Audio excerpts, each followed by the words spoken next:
నమస్తే ఆధ్యాత్మిక తెలంగాణ కార్యక్రమానికి స్వాగతం. తెలంగాణలో ఉన్న నవ నారసింహ క్షేత్రాల్లో అతి ముఖ్యమైనది ధర్మపురి యోగ నృసింహ క్షేత్రం. ధర్మపురిలో గోదావరి స్నానం మోక్ష మార్గానికి తొలి సోపానమంటారు. ఎంతో చారిత్రక ప్రాధాన్యతే కాదు, ఎన్నో ప్రత్యేకతలు ఉన్న ఈ క్షేత్ర విశేషాలు తెలుసుకుందాం. శ్రీ లక్ష్మీ నృసింహ శరణాగత పారిజాత జ్వాలా నృసింహ కరుణామయ దివ్యమూర్తే లీలా కటాక్ష పరిరక్షిత సర్వలోక శ్రీ యోగ నృసింహ మమ దేహి కరావలంబం. తెలంగాణ రాష్ట్రంలోని అతి ప్రాచీన దేవాలయాల్లో ప్రముఖమైన దేవాలయం ధర్మపురి క్షేత్రం. ఈ ఆలయానికి సుమారు 1000 సంవత్సరాల సుదీర్ఘ చరిత్ర కలిగి ఉంది. ఈ క్షేత్రంలో శ్రీ యోగలక్ష్మి నృసింహుని ఆలయం, శ్రీ ఉగ్రలక్ష్మి నృసింహుని ఆలయంతో పాటు శ్రీ వెంకటేశ్వర స్వామి, శ్రీ వేణుగోపాల స్వామి వార్ల ఆలయములు, శ్రీ ఆంజనేయ స్వామి ఆలయం, శ్రీ రామాలయం, శ్రీ రామలింగేశ్వర స్వామి ఆలయం, శ్రీ సంతోషిమాత ఆలయం వంటి అనేక దేవాలయములు కలిగి దేవాలయాల నగరంగా ప్రసిద్ధి చెందింది.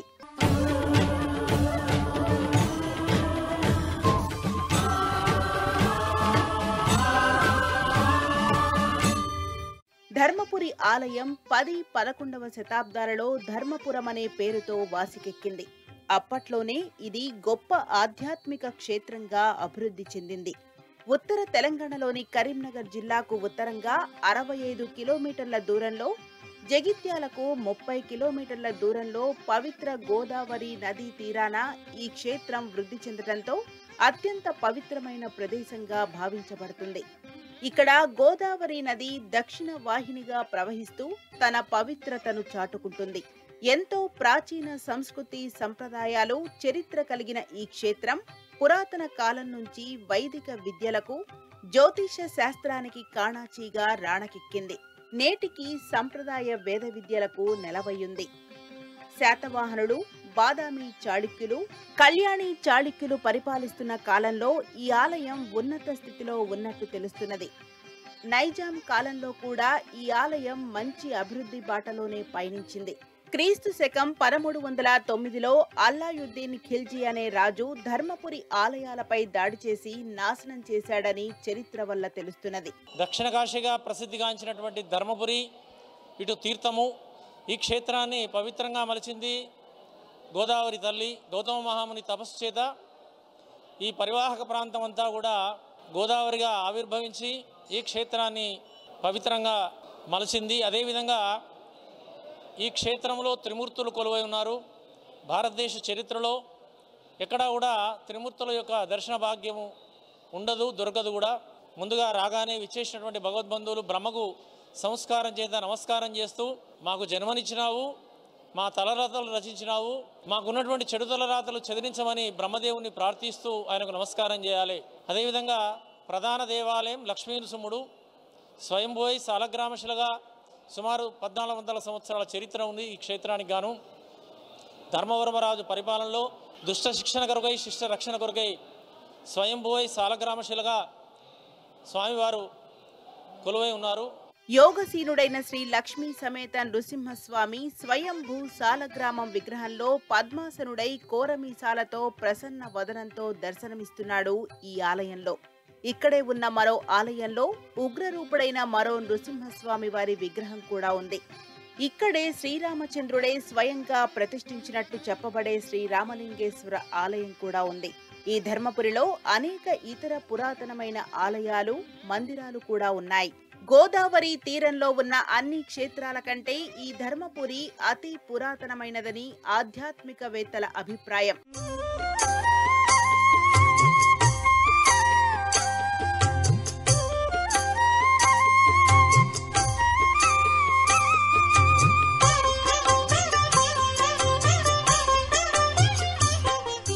ఇక ఈ ఆలయానికి సంబంధించిన గాథ స్కంద పురాణంలో కూడా వర్ణించబడింది.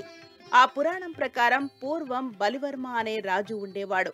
అతనికి అల్పాయుష్కుడైన కుమారుడు కలుగగా ధర్మయజ్ఞం జరిపించినందువలన ఆ కుర్రవాడు చిరంజీవుడైనాడు. అతడే ధర్మవర్మ. ధర్మయాగం జరిపించిన గ్రామానికి ధర్మపురి అను పేరు పెట్టి దాన్నే రాజధానిగా చేసుకుని ఆంధ్రదేశాన్ని పాలించాడు. ఒకసారి బ్రహ్మాది దేవతలు ధర్మవర్మ మహారాజును నృసింహుని గూర్చి తపస్సు చేయవలసినదిగా వేడుకున్నారు. ధర్మవర్మ పరమ నిష్ఠతో తపస్సు చేయగా స్వామి అక్కడ వెలిశారు అంటారు. నాకు 25 సంవత్సరాలు ఉన్నప్పుడు ఈ క్షేత్రంలో ఒడుగు చేసుకున్నాను. నేను బ్రాహ్మణం. మేము ఆ తర్వాత నా పెళ్లి జరిగింది. మా అమ్మాయిలు పుట్టినాక ప్రతిసారి ఇక్కడికి రావడం జరిగింది. నాకు 2 అమ్మాయిలు. స్వామివారు మా ఇలవేల్పు, మా ఇంటి దేవుడు.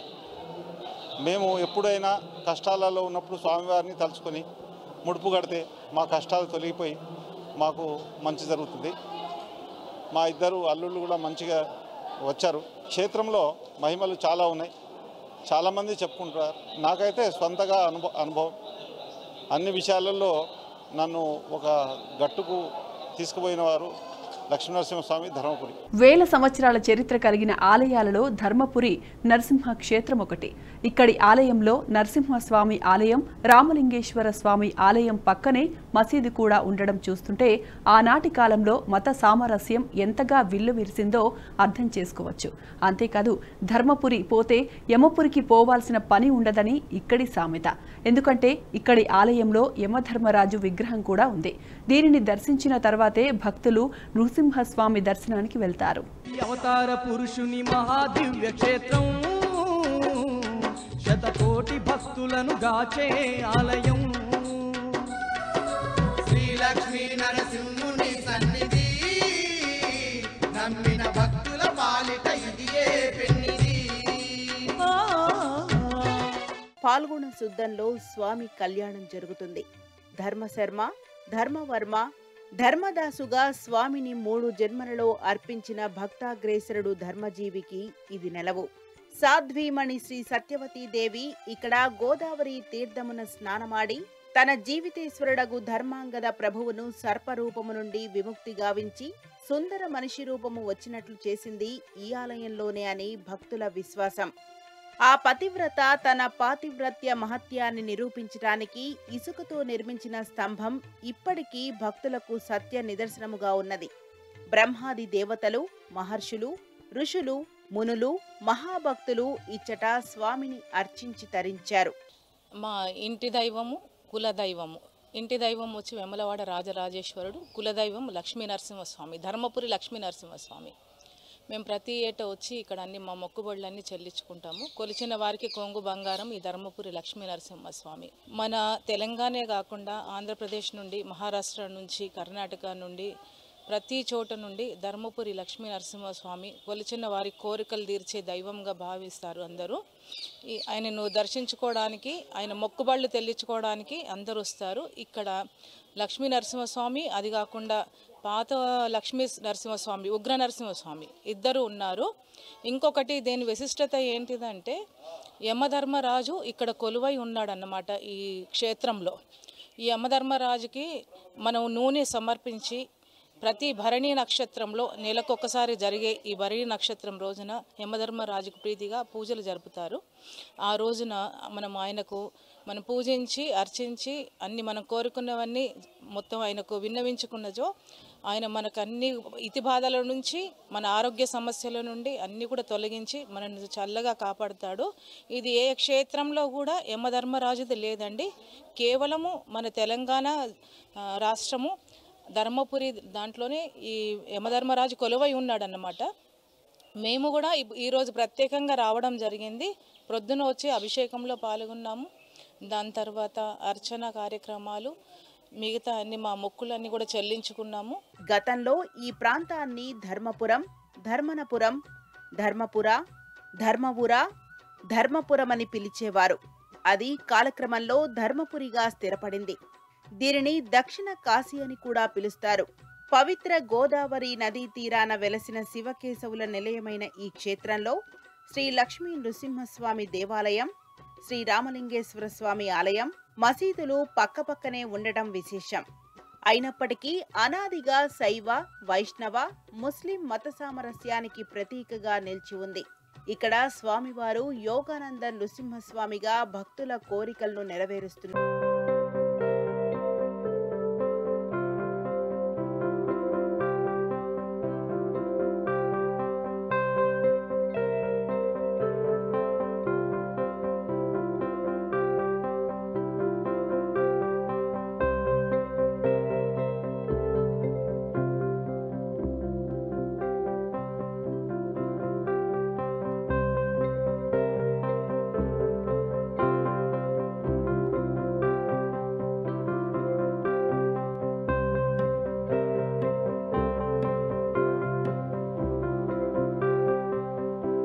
ధర్మపురి వద్ద గోదావరిలో స్నానం చేసి స్వామివారిని దర్శించుకొని ఆలయంలో నివాసం ఏర్పరచుకున్నట్లు పురాణ గాథలు చెబుతున్నాయి.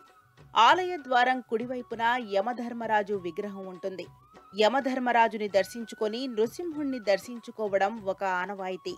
ధర్మపురికి పోతే యమపురి ఉండదు అనే నానుడి చెబుతుంటారు.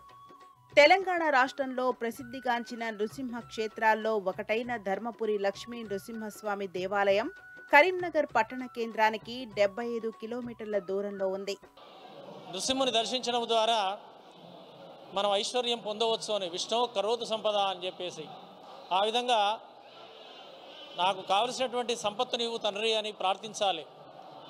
ఆ ఐశ్వర్యాన్ని మంచి పనులకు ఉపయోగించడానికి గాను ప్రయత్నం చేయాలి. అదేవిధంగా శివ కరోతు కళ్యాణం పరమశివుడు బోలాశంకరుడు మన రామచంద్రమూర్తి ఇసుక ద్వారా దండకారణ్యానికి వెళ్తున్నప్పుడు ఈ క్షేత్రం వచ్చిన తర్వాత ఈ క్షేత్రంలో పరమశివుని ప్రతిష్ఠింపజేయాలి, ఆయన యొక్క అనుగ్రహాన్ని పొంది యుద్ధంలో జయించాలనే సత్సంకల్పించి మరి ఇసుకను లింగంగా మలచి ఆయనకు రామలింగేశ్వరుడు అనే ఒక నామధేయాన్ని ఏర్పరిచి ఆయన యొక్క అనుగ్రహాన్ని పొంది యుద్ధంలో జయించినటువంటిదిగా చారిత్రక ఆధారము. ఈ క్షేత్రంలో సంవత్సరకు 3 రోజులు తెప్పోత్సవ డోలోత్సవ కార్యక్రమాలు, కార్తీక పౌర్ణిమ రోజున పంచసహస్ర దీపాలంకరణ ఇత్యాది కార్యక్రమాలు నిర్వహించుకోవడం అనేది అనాదిగా వస్తున్నటువంటి సాంప్రదాయ ఆచారాలు. సర్వే జనా సుఖినో భవంతు. హైదరాబాద్, కరీంనగర్, జగిత్యాల, వేములవాడ, మంచిర్యాల, భివాండి, నాందేడ్, చంద్రాపూర్, ఆదిలాబాద్, నిజామాబాద్, విజయవాడ, షిరిడి నుండి భక్తులు బస్సు ద్వారా ఆలయానికి చేరుకోవచ్చు. రైలు ద్వారా మంచిర్యాల రైల్వే స్టేషన్ వద్ద దిగి బస్సు ద్వారా 40 కిలోమీటర్ల ప్రయాణం చేసి చేరుకోవచ్చు. బస్సులు పుష్కలంగా మంచిర్యాల నుండి ధర్మపురికి ఉన్నాయి. మన ఆలయాల చరిత్రను ఒకసారి పరిశీలిస్తే ఎక్కువ శాతం ఆలయాలు నదుల తీరాన వెలిసినట్లు గమనించవచ్చు. నరసింహస్వామి క్షేత్రాలు ఎక్కువగా కొండల మీద గుట్టల మీద వెలుస్తాయి. కానీ ధర్మపురి నరసింహ క్షేత్రం గోదావరి ఒడ్డునే వెలిసిందే. గోదావరి పుష్కరాలు ఈ క్షేత్రంలో ఎంతో వైభవంగా జరుగుతాయి. ఇక్కడి గోదావరి నది నీరు కూడా స్వచ్ఛంగా ఉంటుంది. ఇక్కడ దేవస్థానం వసతి గృహాలు, అన్నదాన సత్రాలు కూడా ఉన్నాయి. కాబట్టి భక్తులు నిశ్చింతగా ఒకరోజు గడిపి వెళ్ళొచ్చు.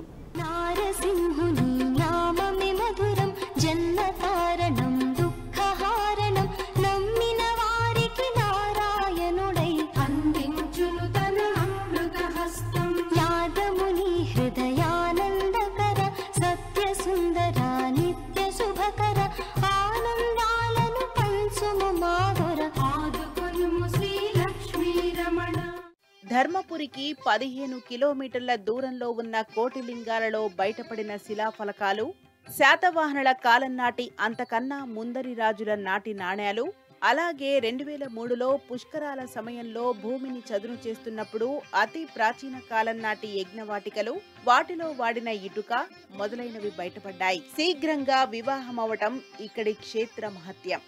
సాధారణంగా కుజదోషమంటే వివాహానికి ముందే దానికి సంబంధించిన పరిహార క్రియలు చేసుకోవడం చేస్తుంటారు. కొన్నిసార్లు కుజదోషం ఉన్నట్లు తెలియక వివాహం చేసుకోవటం జరుగుతుంది. అటువంటి సందర్భాల్లో వివాహానంతరం వైవాహిక జీవితం సమస్యల పాలవటం కద్దు. ధర్మపురి క్షేత్రం వివాహానంతరం కుజదోషం కారణంగా వచ్చే సమస్యలకు మంచి పరిహారం. దంపతులు ఇక్కడ గోదావరి తీరంలో స్నానమాచరించి స్వామివారిని అర్చించినచో ఎటువంటి వైవాహిక సమస్యలైనా ఇట్టే తొలగిపోతాయని భక్తుల విశ్వాసం. ఇక్కడ ఫెసిలిటీస్ అన్నీ బాగున్నాయి. దర్శనం కూడా బాగా అయింది. ఎక్కడ ఏం రష్ లేకుండా దూరం పాటిస్తూ దర్శనం బాగా చేయించారు. నిజంగా ఈవో గారికి చాలా ధన్యవాదాలు. మంచి దర్శనం అయింది. దాంతోపాటు భోజన సదుపాయం కూడా బాగుంది. ఎక్కడ తినాలా అనే ఆలోచన ఉంటే అన్నదాన సత్రంలో ఉంటే నిజంగా వడ్డించడం మహా అద్భుతంగా వడ్డించారు. ఇంట్లో తిన్న తృప్తి వచ్చింది. దైవ ప్రసాదం నిజంగా మహాద్భుతంగా ఉంది. నిజంగా ఈరోజు రావడం చాలా అద్భుతంగా ఉంది, సంతోషంగా ఉంది. గోదావరి భద్ర నదుల సంగమ స్థలమైన ధర్మపురి 5 నరసింహాలున్న ఏకైక గ్రామం. అందులో 3 నరసింహాలయాలు నేటికి పూజలందుకుంటున్నాయి. ఉపనిషత్తులు, పురాణాలలో నారసింహుని రూపము, తత్వము ఎలా చెప్పబడ్డాయో అవి ధర్మపురిలో ఎలా మనకి గోచరమవుతున్నాయో ఆలయ చరిత్ర ద్వారా తెలుసుకోవచ్చు. 32 రకాల నారసింహ రూపాలు స్థల పురాణాలలో వర్ణించబడినాయట. ధర్మపురి గర్భాలయంలో ఉన్నది ప్రహ్లాదుని రక్షించిన నారసింహుడు. మాకు ధర్మపురి నరసింహస్వామి చాలా ఇష్టం. ప్రతి సంవత్సరం వస్తాము. ఇంటి దేవుడు, అనుకున్న కోరికలు అన్నీ నెరవేరుతాయి. మా అల్లుడు బిడ్డ ఇక్కడనే ఉంటారు. ప్రతి సంవత్సరం అందరం వస్తాం. మేము వచ్చినాము, చాలా సంతోషమైంది. అన్ని దర్శనాలు మంచిగా అయినాయి. మమ్మల్ని ఎప్పుడిప్పుడు ఆయురారోగ్యాలు ఉంచాలి. మేము సిరిసిల్ల నుండి వచ్చేసాం.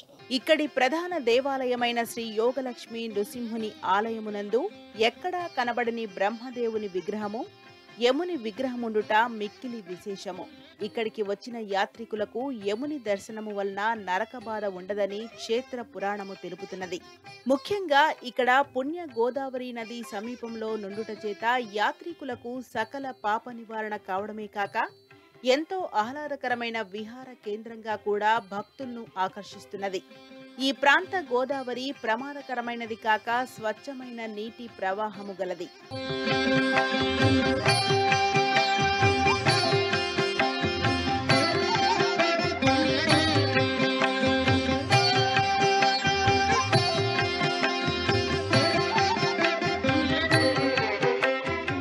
శ్రీ నృసింహస్వామివారు వైశాఖ శుక్లపక్షములో పూర్ణిమకు ముందు వచ్చే చతుర్దశి నాడు ఆవిర్భవించారు. ఆ పుణ్యదినమునే మనం శ్రీ నృసింహ జయంతిగా జరుపుకుంటూ ఉంటాము. 1800 ప్రాంతంలో కాయస్థం శేషప్ప కవి ఇక్కడ ప్రధాన దైవం పేరున భూషణ వికాస శతకం రచించారు. ఇది నరసింహ శతకంగా ప్రసిద్ధి చెందింది. ఈ ఆలయానికి తెలంగాణ నుంచే కాక ఆంధ్రప్రదేశ్, మహారాష్ట్ర, కర్ణాటక నుంచి కూడా భక్తులు వస్తారు. భక్తుల సౌకర్యార్థం ఈ ఆలయం ఉదయం 6 గంటల నుంచి రాత్రి 8:30 గంటల వరకు తెరిచి ఉంటుంది. మధ్యలో స్వల్ప విరామ సమయం ఉంటుంది. స్వామివారికి అన్ని రకాల అభిషేకాలు, సేవలు నిర్వహిస్తారు.